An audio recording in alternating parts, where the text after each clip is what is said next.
There is a strange moment that can happen in the middle of an ordinary workday when you suddenly realize that money no longer scares you the way it used to. I remember mine clearly. It was a Tuesday morning. I was standing beside the office coffee machine, waiting for a paper cup to fill, when Owen walked in holding his phone like it had just delivered terrible news. He looked exhausted. He had been in the parking lot 10 minutes earlier when his car made a sound that apparently meant several $100s were about to disappear. $612, he said. For a repair, $612, just like that. I looked at him and for a second I expected to feel something familiar, that old tightening in the chest. That little calculation that used to begin automatically.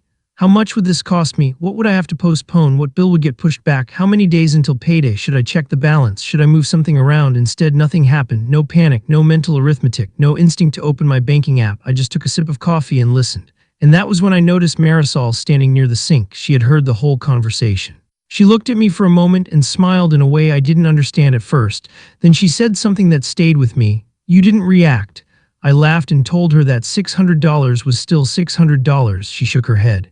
That's not what I mean. She looked at me like she had noticed something before I had. You heard the number and your body didn't change. That sentence would make more sense to me over the next several months, because financial safety doesn't always arrive with a new car, a bigger house, a luxury vacation, or a screenshot of an impressive brokerage account. Sometimes it arrives so quietly that you don't recognize it. Money doesn't announce itself first, the silence does. And if you have ever wondered whether you are actually becoming financially secure, there are moments when your behavior tells you the answer long before your bank balance does. Not the things you buy, not the things you post, not the number printed on a statement. The answer is hidden in how your nervous system responds when something goes wrong. So before we go any further, I'm David, and this is David Marshall Finance. If you want practical stories about money, wealth, psychology, behavioral finance, and the decisions that quietly change your financial life, subscribe to the channel. Because today we are not going to measure wealth by what people can see. We are going to follow something much harder to fake: the gradual disappearance of financial noise. And by the end, I want you to recognize the moment when money stops controlling your emotions, your choices, and eventually your identity. The first sign happened at that coffee machine. Owen was still talking about his car. He was angry at the mechanic, frustrated with the timing, and worried about what the repair would do to his month. None of that was irrational. $612 can be a serious expense, but I realized something about financial anxiety that morning. The anxiety is not always proportional to the amount of money involved. Sometimes the same $600 can feel like an inconvenience to one person and a crisis to another. The difference is not necessarily income. It can be the financial safety margin underneath the income. Imagine two people earning the same salary, both have a car repair, both receive the same $600 bill. One person has an emergency fund, accessible savings, manageable debt, and enough room between their income and expenses that one unexpected expense does not threaten the entire month. The other person has no margin. Their paycheck already has a destination before it arrives. The rent is waiting. The credit card payment is waiting. Groceries are waiting. Insurance is waiting. And now the car needs $600. The bill is identical. The emotional experience is completely different. This is why financial safety is partly an emotional condition. You can be financially solvent on paper and still live in a constant state of financial anxiety. You can earn a good salary and still feel that every unexpected expense is a personal attack. Behavioral finance explains some of this through loss aversion. Humans generally feel losses more intensely than equivalent gains. Losing $600 can hurt more than gaining $600 feels good. But when your financial safety margin becomes large enough, the psychological impact of a loss can change. You still notice it, you may not like it, but it no longer threatens your sense of stability. That distinction matters. Financial safety does not mean you stop caring about money. It means money stops demanding your attention every 5 minutes. And that brings us to the second moment, because a few weeks after that coffee machine conversation, my washing machine broke. Not dramatically. There was no cinematic explosion. It simply started making a strange humming sound on a Tuesday afternoon. Then water appeared on the floor. I remember standing there in my kitchen looking at the small puddle spreading across the tile. The washing machine was still humming. The room smelled faintly like detergent. My first thought was not, how am I going to pay for this? My first thought was, okay, this needs to be fixed. That difference sounds tiny. It isn't. I called a repair company. They gave me the number. $740. I remember the exact amount because it would have terrified an older version of me. $740 used to be the kind of number that could rearrange my entire week. I would have opened the banking app. I would have checked the credit card balance. I would have looked at Friday's paycheck. I would have mentally moved money from one category to another. I would have wondered whether I should wait. Instead, I pulled out my card, paid the bill, and went back to cleaning up the water. The entire transaction probably took 90 seconds. No dramatic decision, no internal debate, no checking the calendar for payday, no searching for a cheaper solution at midnight, and I realized something important. The emergency fund is not merely a pile of money waiting for an emergency. It is a psychological buffer between an unexpected event and your nervous system. When the washing machine breaks, the emergency fund gives you something much more valuable than the ability to pay the repair. It gives you time to think, time to choose. Time to solve the problem without turning the problem into a second problem. That is what financial safety margin really means. The broken appliance is the first problem. Panic can create 5 more: a credit card balance, a late payment, a bad financial decision, a high-interest loan, a month of stress. Financial safety interrupts that chain, and there is another subtle change that happens when you build enough margin. You stop confusing financial emergencies with financial identities.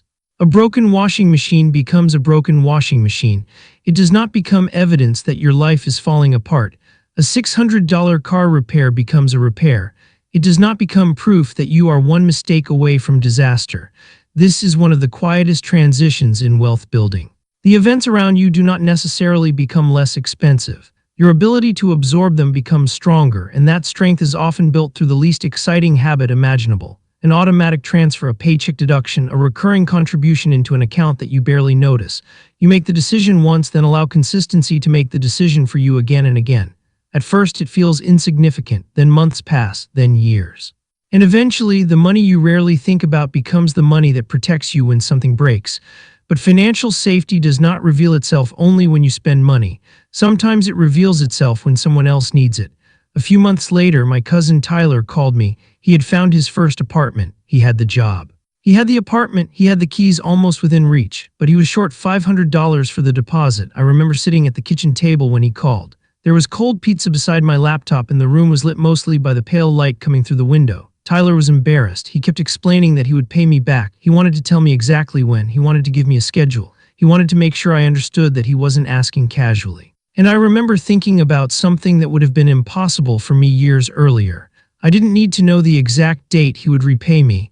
I didn't need to calculate what the $500 would do to my month. I didn't need to decide whether helping him would force me to sacrifice something important. I transferred the $500. Then I told him to focus on getting settled. That moment was not about generosity alone. It was about capacity. There is a particular kind of freedom that comes from being able to help someone without immediately feeling the financial consequences yourself. You do not become generous because you suddenly become a different human being.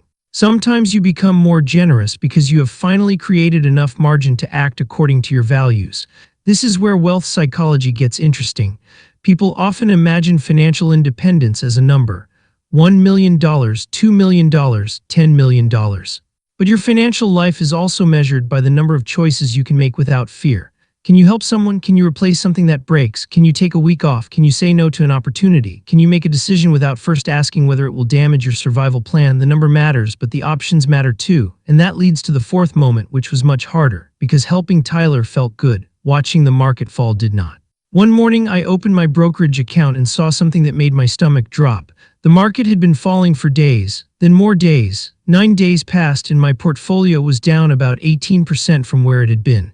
18% is not a small number. Even when you understand that markets move, seeing that kind of decline beside your own money feels different.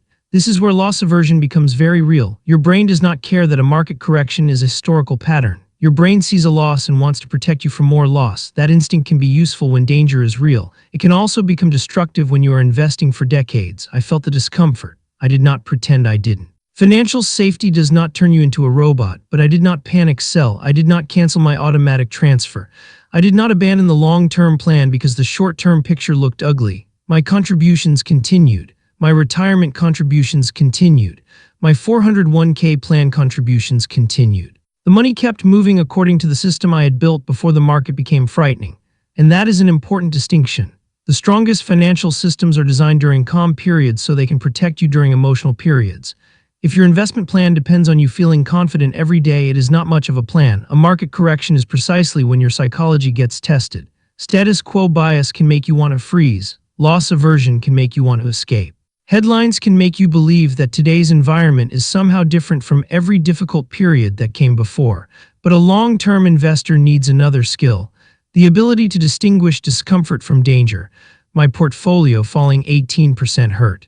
But it did not threaten my ability to pay the mortgage. It did not threaten my ability to buy groceries. It did not threaten my emergency fund. It did not threaten my next paycheck. That separation changed everything.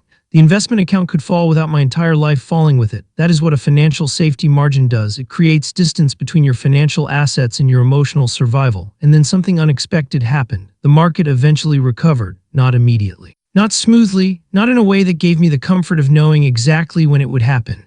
But the portfolio recovery became another reminder that wealth is rarely built by predicting every turn. It is often built by remaining consistent when prediction becomes impossible. This is why 60 unremarkable months stacked end-to-end can matter more than 60 exciting decisions. The market will have dramatic days, your life will have dramatic days, your financial system should be boring enough to survive both.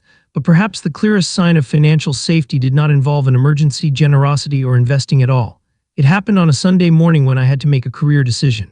My company offered me a promotion. The raise was $9,000 a year. On paper, it looked obvious. More responsibility, more status, more money. The office was in a beautiful glass building downtown. I could already imagine the new title on my email signature, but there was a catch. The position required giving up my 10 quiet hours every week, 10 hours. Mornings that had slowly become important to me. Time to exercise, time to read, time to think, time to sit with a cup of coffee without rushing. 10 hours every week is more than 500 hours a year. The promotion would increase my after-tax income, but it would also reduce something money cannot easily buy back. I sat in the car outside the building and looked through the glass at people moving between conference rooms. A younger version of me would have taken the promotion immediately. The extra money would have felt like proof that I was progressing. That is linear progress thinking. More income equals success. More responsibility equals success. More visible achievement equals success. But eventually you start asking a different question. What is the money actually buying? If the answer is more freedom, the decision can make sense. If the answer is less freedom, the equation changes. I turned the promotion down, not because $9,000 was meaningless, because I had reached a point where I did not need to exchange 10 hours of my life for it. That is one of the most misunderstood forms of wealth, the ability to say no without fear. When you have no margin, every opportunity can look like an obligation. When you have margin, an opportunity can simply be an option. You can evaluate it. You can ask what it costs. You can ask what it gives back, and you can walk away. The glass building didn't disappear. The promotion didn't disappear. The $9,000 didn't disappear from the world. I simply realized I did not need it badly enough to trade my mornings for it. Money doesn't announce itself first. The silence does. The silence is hearing an offer and not immediately calculating how much you need it. The silence is watching a market correction without feeling your future collapse. The silence is paying for a broken washing machine without wondering whether Friday's paycheck will arrive in time. The silence is helping someone without quietly resenting the cost. And the strange thing is that this silence often comes from habits that nobody notices. Which brings me to the most revealing moment of all. One afternoon I needed to log into an old savings account. I had set up automated transfers years earlier. The account had a ridiculous nickname that I barely remembered. I think I called it Sparrow because I wanted something that felt small and harmless. Every payday money moved into it automatically. I rarely touched it. I rarely checked it. I didn't celebrate every contribution. I didn't post screenshots. I didn't tell people about it. I simply kept the system running. When I finally logged in, I saw the balance, $61,400. I stared at the screen for a moment, not because I had suddenly become rich. I hadn't. But because I realized how little emotional attention I had given the process. The money had accumulated while I was living my life. $61,400 had been created through dozens and dozens of ordinary decisions that did not feel important at the time. This is the part of wealth building that almost nobody wants to hear. There may be no dramatic moment, no perfect stock pick, no secret strategy, no single brilliant decision that changes everything. Sometimes it is 60 unremarkable months stacked end to end, a transfer on payday, another transfer another month, another year, a paycheck deduction you barely notice, a contribution you make when the market is boring, a contribution you make when the market is terrifying. A decision not to touch the money, a decision not to upgrade your lifestyle every time your income rises. Consistency is not exciting while it is happening. That is why people underestimate it. The brain is attracted to novelty. Behavioral finance rewards stories about dramatic wins. We remember the person who made a fortune on one investment. We forget the person who quietly saved every month for 15 years. But the second person may have built something much more durable. Wealth often grows in ways that are invisible while they are happening. The balance rises quietly. The debt falls quietly. The emergency fund becomes larger quietly.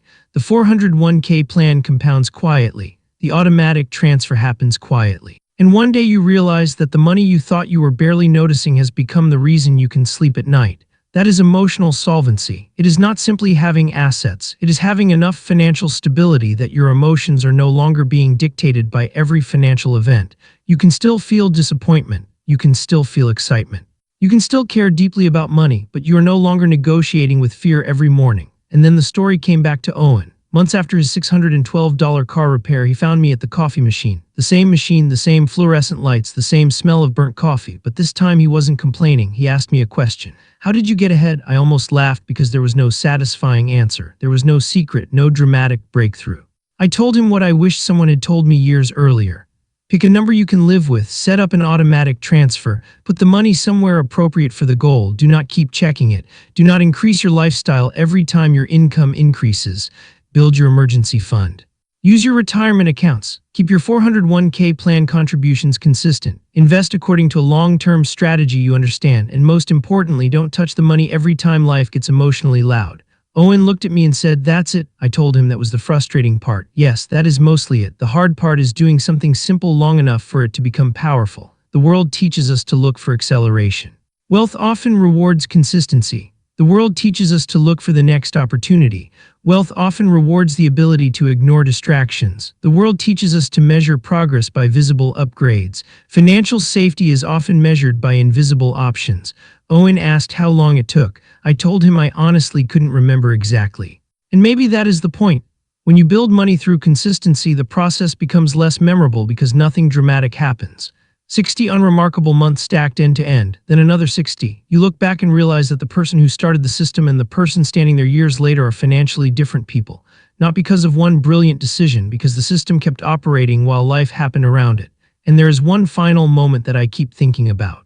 A new employee joined our office, 24 years old, nervous, ambitious, always moving quickly. On his first week, he stood at the coffee machine and started talking about money. He was worried about rent, worried about his student loans, worried about his car, worried about whether he was falling behind. I watched him checking his phone between sips of coffee. Balance, credit card, paycheck, balance again. I recognized the behavior immediately because I had lived it. For a moment, I wanted to tell him everything. I wanted to explain the emergency fund, the automatic transfer, the 401k plan, the market correction, loss aversion, financial safety margin, consistency. I wanted to give him the entire map. But then I remembered that financial safety is not built by understanding a map. It is built by walking the same boring road long enough. So I told him something simpler. Pick a number, automate it, don't touch it. Then I told him to give himself time. He looked at me like I had not given him enough information. Maybe I hadn't.